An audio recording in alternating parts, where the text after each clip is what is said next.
The KH series is pretty notorious for having a complicated plot and things that generally aren't going to make sense to you unless you pay attention to the story unfolding in front of you, a concept which terrifies me. While the plot can be chucked in favor of simply enjoying the lovability of our one brain cell per year protagonist, or the interpersonal relationships he and the rest of the original cast foster with each other and the Disney characters, it's more fun when you pay attention and look for the little things. However, this comes at a cost, and that is the fact this series is helmed by a madman who knows nothing of the phrase self-contained, and therefore must make every game make narrative sense and connected in one way or another. A fine thing on its own, despite how some of these games are worthless to the overall narrative. Looking at you, Coded, but ooh boy does it give some good shipping fuel. On the other hand, this does have me thinking, if all of these games are canon and hold plot significance, what other games hold narrative ties to the series? And that's what I want to look at today. I have 3 theories about the series. 2 of them tie into other properties, those being Smash Bros. And Epic Mickey, and then I've got one about Kairi that I'll save until the end. Also, I actually want to hear you guys' thoughts on this as we go. Like, what do you guys think of these as they come up? I'm super curious because everyone I've told these to thinks they're pretty solid, but I genuinely want to know. So I'm going to break my one rule and ask you guys to comment your opinions as we go.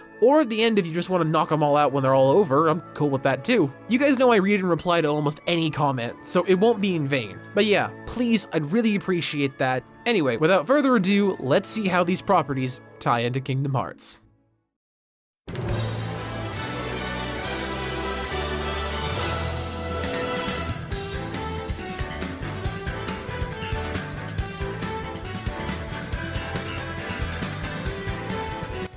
An odd concept, I'm aware, and the meme of Noir making this inevitably canon has been around for literally months now. But you know me, I have to take things hyper-literal sometimes.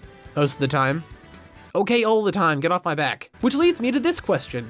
Why KH1 Sora? I mean, KH3 is the most recent entry and most people know that from the marketing even if they didn't play it.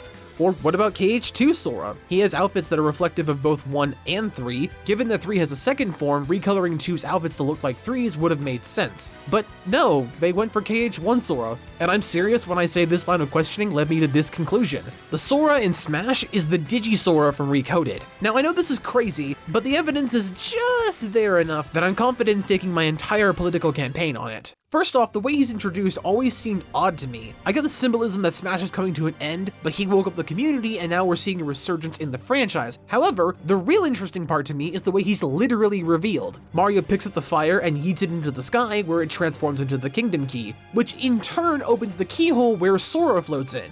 Now, 2 things here. 1, I understand this is an aesthetic callback to the intro of Simple and Clean, where Sora is falling down through sky water?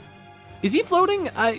I don't know, man, 2002 was a weird time. Anyway, yes, I get that. However, I've always thought it looked weird, until I realized it looks an awful lot like a data transfer. Like the keyhole is the access port that lets Sora into Smash after uploading the data. The key code?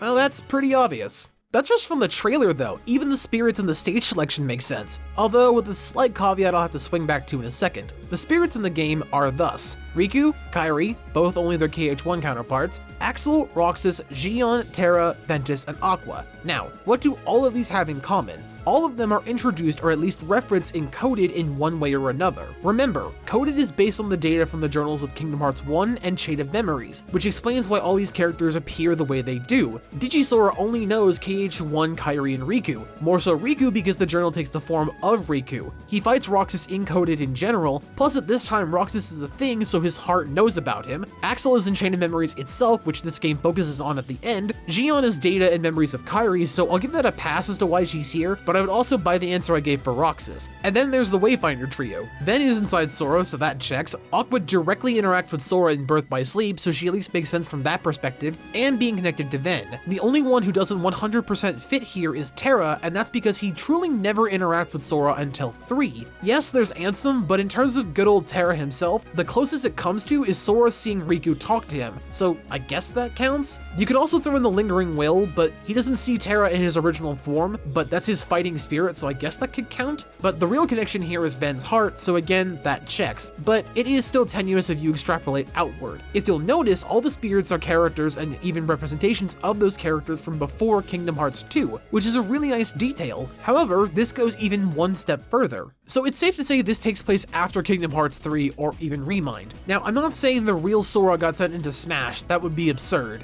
Then again, look at what I actually am saying. It's all relative, I suppose. Anyway, what makes me think this comes from two places in KH3's narrative. When Ienzo is looking through Sora's data from Twilight Town as it was based on the same things, and the whole digital Twilight Town thing going on. Sad to see that didn't make it into Smash, but there's always next time if he comes back. The second comes from Remind when Sid talks about how he took the data from Ienzo, the data from Twilight Town, along with the data from Disney Castle, the place where coded mostly takes place, and was even able to decode his own, which led to the data fights. This stuck out to me to explain away a few things, most notably Sora's cosmetics. All three of these networks work on a cloud of some kind. Oh, that's where he's been instead of doing Disney stuff. Same with Sephiroth. See, it all makes sense. When Sid converged all the data on his end, it kind of created a central hub to work with in terms of all of Sora's abilities and outfit changes. While Digi-Sora can't use things like dry forms or form changes, he can change his outfits, because what is an outfit besides a texture on a model? This is why Sora's hair doesn't change from outfit to outfit, because only the outfit itself is changing. I am aware that these aren't like Mario's outfits where they're just a literal palette swap, but it makes more sense that Sora is just swapping outfits rather than different versions of Sora reverting back to the classic hairstyle and even de-aging. I will say it's kind of cute and clever that KH1 and Digi-Sora are the ones that look the most normal with the hair. It would have been nice to have voice lines from each game per costume, but it's still cool that each era is represented in one way or another. I think KH2 gets a little too much love given that it has 4 out of the 8 costumes while 3 only has 2, and KH1 and DDD have 1 apiece. But even then that could tie into the lore given how KH2 is the one where his clothes are determined by the form he wants to turn into, not the Keyblade he's holding like in 3. So while I'm not happy with it, I can understand it. Just be glad they didn't give 3's alternate color to second form. That would have really gotten my goat. The stage selection is a tenuous thing given that it's just Hollow Bastion, which does feature heavily in the narrative of KH1, Chain of Memories, and Recoded, but it's a nice stage. The big thing with the stage is the removal of any Disney iconography that isn't the keychain of the blade itself, which I'd chalk up to Sid either removing them or the Smash servers not accepting them as a way to explain it in-universe, or again, Sid not wanting to overwhelm people with these different cameos and things like that. I'm stretching a bit to explain the whole Disney vice grip thing, however, I will give credit that the team remade the stained glass portraits so well. Why Donald and Goofy are now wrapped in a Palpu fruit, I don't know, but oh well. I mean, I get the fruit, that's something that ties the Destiny trio together, but the raft? I'd have taken Sora's crown or the Heartless or even the heart logo itself, just the raft? Really?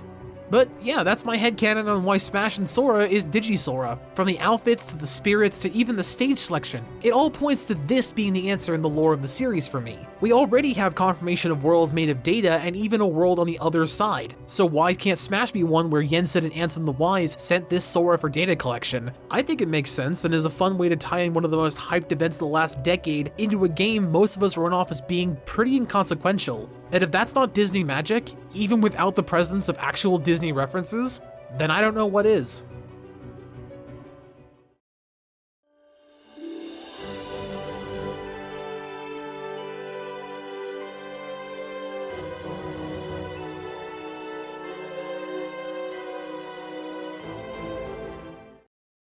So, you guys know this scene from Birth by Sleep? Oh! Oh! Ah! Oh! Ah!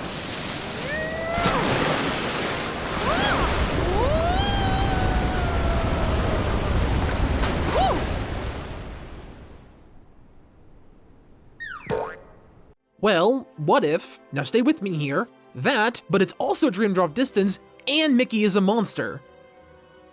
What, too much? Yeah, I'm not gonna lie, I was just sitting around playing Dream Drop Distance one day, and I had the common thought we all have while playing this fever dream of a plot, that being, Yensid is really bad at giving exams. Wait a second. And then I immediately went into an hallucinatory state, realizing that Epic Mickey is just Mickey's mark of mastery. Let me explain. It's been a talking point since DDD dropped dramatically in December of 2012 that Dr. Eyebrows here is about as good at designing exams and giving it relevant information for really anything that's going on as I am hitting on my boyfriend. He's notorious for giving out the bare minimum and being so blunt to the point that it doesn't really give out the full story, which is what basically leads this whole plot to begin with. It's also worth noting that he made up the most needlessly, unnecessarily complicated test imaginable for the sake of resetting Sora and Riku to reclaim everything they've already learned from their previous previous 2 to 3 adventures, depending on how you count it. This is further compounded by the fact everyone brings up the Mark of Mastery in Birth by Sleep literally being hit some light balls and then hit each other without darkness steeping out, and that's it. The problem with that sentiment is that Ericus devised this test with his pupils in mind. It was more about form and technique, a practical exam designed to practice with the blade more so than anything else. Yes, while Aqua and Terra are fundamentally different in their approach to combat, being more physical and magic-based respectively, Riku and Sora, not so much. Yensid doesn't know them as much as Ericus knows the Wonder Twins here, not to mention their test was more for potential conflicts, not so much an inevitable war, something Yensid senses at the start of Aqua's story in Birth by Sleep itself. So knowing the next step is to fight Xehanort, Moses here has the rather bold decision to revert the best ship ever to Quadratum Onus to have them understand the power they will need for the coming war in a more controlled environment. And while that backfires, that's not necessarily the point of this theory. The reason I'm laying all of this out is to explain the main crux of this theory. I believe that Epic Mickey takes place just before the events of Birth by Sleep, as Mickey is still rusty with the Star Shard and more of a novice with his more focused abilities. However, he's a skilled magic user and understands more than anyone else the ideas and themes of making choices. This one line in 0.2 especially stands out in hindsight. Why did you keep it from me for so long? I had to respect her choice. The reason for that is he's learned firsthand the consequences of not following through and how that can affect others' lives from his own test. Epic Mickey is a fantastical action RPG set in the fantastical world of Wonderland. No, not that one. A world for forgotten things made by Yensid with a magic paintbrush. One day, Michael Muko here pulls an Alice through the looking glass, I guess it is kinda like that one, notices the man with the pointy hat use the brush, and decides to play God. After making a blob in his own image, it goes berserk and tries to kill him, but he manages to subdue it, and in the process accidentally knocks the bottle of thinner onto the map of Wonderland, turning it into, well, a wasteland. The big gimmick of Epic Mickey, story-wise, is choice. There are a myriad of small decisions that affect how people will treat you. To most people, this only really applies to the CG cutscenes at the end, where you're shown the outcomes of the bigger side quests, like Horus Horsecaller, the Gremlins, and the boss fights, most notably the many Petes of the game, like Small Pete, Big Bad Pete, Pete Pan, Pete-Tronic, and so on and so forth. The whole point of these was to give the target audience, children, a sense of having an effect on the story, which I felt very much as a kid. If you kill or fail to help the various Petes outside of Mean Street, Big Bad Pete is more of a dick to you and is less helpful when it comes to his own or other side quests. If you help one gremlin, more likely to be more helpful and less condescending. You can opt to help out this pirates, or kill him with an anvil. Look, I said they give you choices. I didn't say all of them were going to be fantastical or super nuanced. The whole point of this game is to make you feel like you're making choices and how those choices can affect those around you. Unlike other morality-driven titles though, unless you're BioWare, the answers here are pretty easy to understand. If you use thinner, you'll make things worse, and if you use paints, you'll make things less bad. But you know what else it is? It's a story that makes Mickey Rat accountable for his own actions and makes him choose what to do when he has the literal only thing to fix this world. The paintbrush is as close to an equivalent to a keyblade I can think of in gaming. It can open paths to certain things others can't access, it has the power to destroy things no one else can in this world, it's got unlimited resources, although you can refill the gauge faster by farming enemies or items, and how you choose to play affects the amount of damage or defense you can pump out at any given time. Sure, it's not as complicated as the keyblade, but it sure as hell has a lot of similarities. Hearts are also a big thing here. Like, the whole reason Mickey gets dragged in is so the Mad Doctor and the Block can steal his heart so they can leave Wasteland. It's super interesting how all of this can be interpreted. Oh, and let's not forget this whole thing happened in Mickey's dream. In both cases of him interacting with the plot, it's when he's first asleep. At the start of the game, he's just chilling in bed, and suddenly gets the urge to go check out his mirror for no real reason because it drew him out of bed. So this leads me to believe that Mr. Studio Broom stripped Mickey of his powers and made him forget they'd ever met, so this can all happen. If he can make Riku and Sora forget all the skills they've learned, I'm going to assume he gave Mickey full amnesia and learned from his mistake. The one thing that leads me to this more so than anything else is the montage in the beginning, when he says, I did not learn his identity.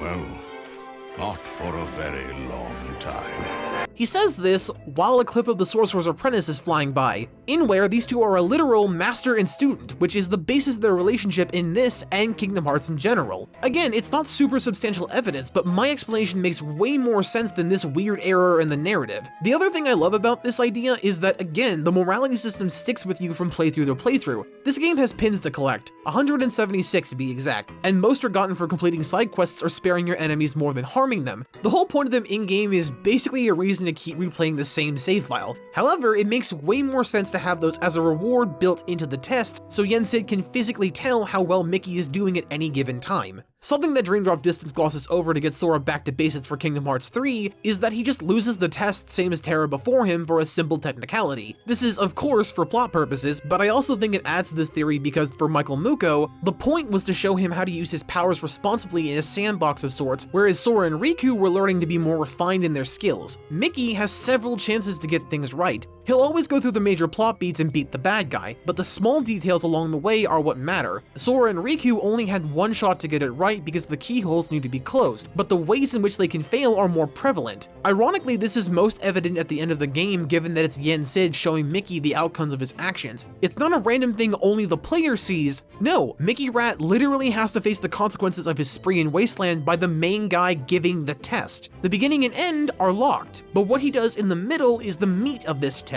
Hell, the main concept of a heart being the most important thing is kept intact in this game's narrative, and when looked at through this lens, it makes Epic Mickey a much more fascinating read because as it stands, it's a random adventure through steampunk Dismaland, and that's really it. There is a moral and a message, but on its own, it rings hollow. But put through this new context, I can't help but love it all the more.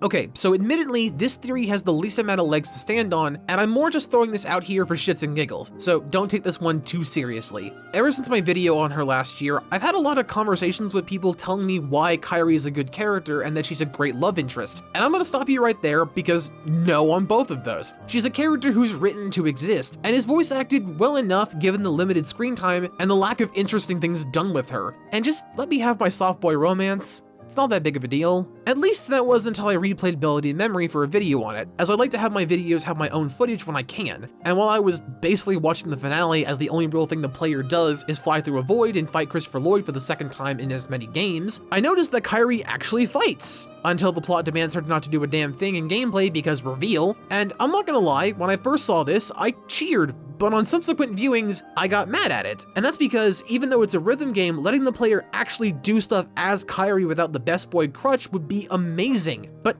no, for some reason she can't stand alone. Which got me thinking, why is that? I mean, I complained about her in that video and the legacy of Kingdom Hearts 3 in that she's super powerful when you control her, and I thought that was weird and undeserved. Her animations and voice lines are still stupid as fuck, but still, that's a tad off. Which brought me to this conclusion. What if Xehanort keeps intervening with her getting involved because he knows she's actually a supernova masquerading as a teenage girl? Before you start haranguing me, just give me a second. In KH1, 3, and even 2 in some form or another, she is kidnapped and kept on the sidelines. In 1, Ansem takes her body and she hides in Sora for safety. In 2, Axel has her captured until Naminé helps her escape. But when she gets her Keyblade, she's pretty self-sufficient. The Nobody Dragon section only happens when she's entered the portal. Riku and Sora? Nothing. Noobs. In fact, if he'd let them go, Xemnas would have won. But no, he attacks after she's gone. I just find that super interesting. In Birth by Sleep, she really isn't a player, but we do know from Melody in Memory that she is kidnapped and stuffed into the whatever the fuck this thing is machine, so even then he sensed her power. This even goes to explain why Naminé and Xion are so powerful. They're two sides of her untapped potential. Naminé is more of her magical and telekinetic abilities, whereas Xion is pretty much raw strength, which is why if what's to be believed at the end of Melody in Memory is going to happen, I